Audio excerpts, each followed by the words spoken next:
Hello जी, good afternoon. कैसे हो आप सब? उम्मीद करती हूँ फ्रेंड्स आप सब अच्छे होंगे। तो फ्रेंड्स अभी दोपहर के 1:30 बज रहे हैं और अयांश और सोनम सो गए हैं।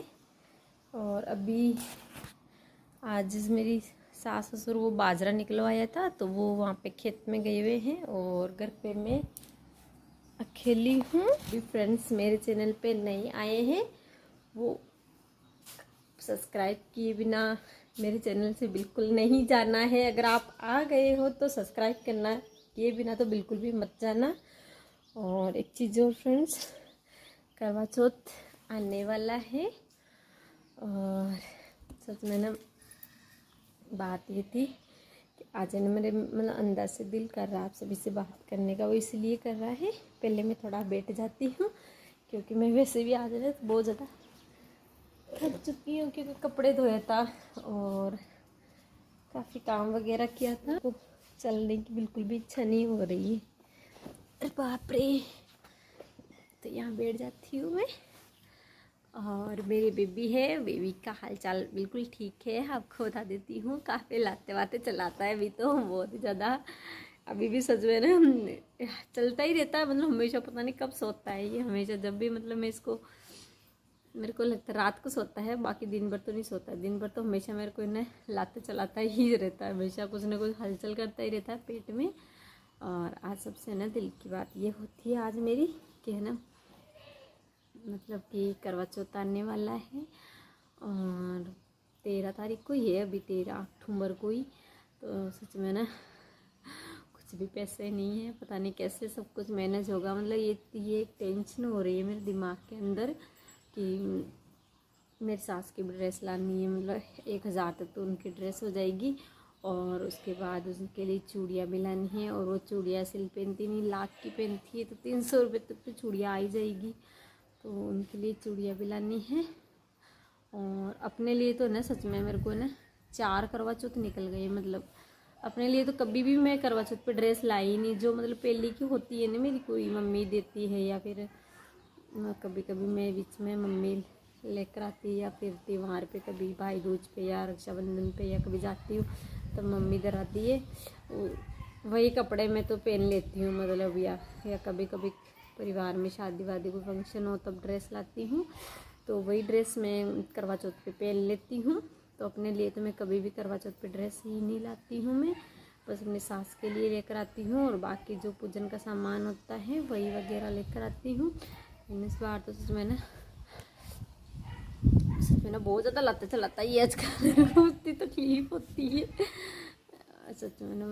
तो भी ना पैसा भी नहीं है और मैं अपने हस्बैंड को ना बोल भी नहीं सकती हूँ कि करवा चौथ आने वाला है या उनके लिए। मतलब उनको जब भी बोलती हूँ ना करवा चौथ है, कपड़े लाने या फिर मम्मी के लिए ड्रेस लेकर आनी है मेरी सास के लिए, तो वो बोलता है कि आप करवा चौथ करो ही मत, मेरे पास पैसे नहीं है, अब रहने दो, मेरे करवा चौथ करने की कोई ज़रूरत नहीं है। लेकिन फ्रेंड्स ऐसे थोड़ी होता है। हम एक बार अगर करवा चौथ का व्रत करना शुरू कर देते हैं तो हमें हमेशा करना पड़ता है। और कौन नहीं चाहता है कि अपने पति की सलामती या उसकी लंबी उम्र के लिए व्रत ना करो।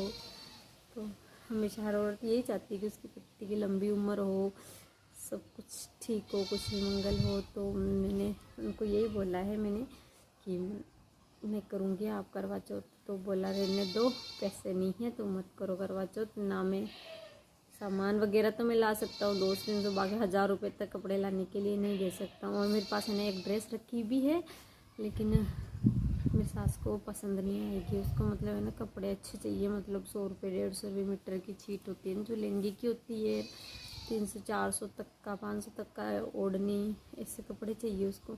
और अगर मैं सिंपल कपड़े जिस तरह के मैंने पहन रखे हैं उसी तरह के जाकर दूँगी तो वो लेगी नहीं। बोला कि ऐसे कपड़े 1 साल में आप एक बार ड्रेस देते हो और ऐसे कपड़े देते हो बिल्कुल ही। तो सच में ना कितनी बड़ी टेंशन हो रही है। और सबसे बड़ी दूसरी टेंशन ये है कि अभी जब रक्षाबंधन गया था तो मेरी एक ही ननंद है वो आई थी, तो उसके लिए भी हमें ना कपड़े नहीं ला पाई। सच में मैंने कोशिश की थी कि उनको कपड़े दूँ, बट है ना हमारे पास उस टाइम में, उनके बरसात के टाइम में है ना सच में ना बहुत ही ज़्यादा मतलब रोटेशन बिगड़ जाता है। बरसात के टाइम में इनके पापा को मजदूरी नहीं मिलती क्योंकि कारीगर का काम करते हैं ना ये। तो कारीगर के काम में आपको पता है बरसात के टाइम में तो काम होता ही नहीं है। थोड़ा सा बरसात आ जाए तो तुरंत काम बंद हो जाता है। और यहाँ देखो मैं कल दाज गई थी चूल्हे से, और चूल्हे को ना कांटे आगे लगा रही थी तो मेरा हाथ यहाँ जल गया था थोड़ा सा। तो आज थोड़ा ठीक है, फ़र्क है, लेकिन फिर भी है ना थोड़ी जलन हो रही है यहाँ पे, बाकी हो जाएगा ठीक। तो मतलब है ना उनके लिए मैं कपड़े नहीं लेकर आई, क्योंकि उनके पापा को मजदूरी नहीं मिलती है बरसात के टाइम में, थोड़ी सी बरसात आ जाए तो तुरंत काम बंद हो जाता है। तो इसी वजह से मैं उनके लिए भी नहीं ले रही। तो भाई दूज भी आना वाला है करवा चौथ के बाद दिवाली को, तो वो भी टेंशन हो रही है कि उनके लिए भी इस बार तो लाना ही पड़ेगा, क्योंकि रक्षाबंधन पे नहीं लाई तो इस बार तो अच्छा नहीं लगेगा ना। कैसे करूँ एडजस्ट, समझ में भी नहीं आ रहा है। सच में ना इनके पापा अकेले कमाने वाला है। और मैं जब से आई थी आयांश हुआ था, पहले आयांश का ध्यान रखने में चली गई, और फिर मैं 1-2 बार नरेगा में गई। तो नरेगा में इतना सारा कुछ काम होता नहीं है, मजदूरी वगैरह टाइम पे नहीं आती है, ना कुछ खास मिलती है।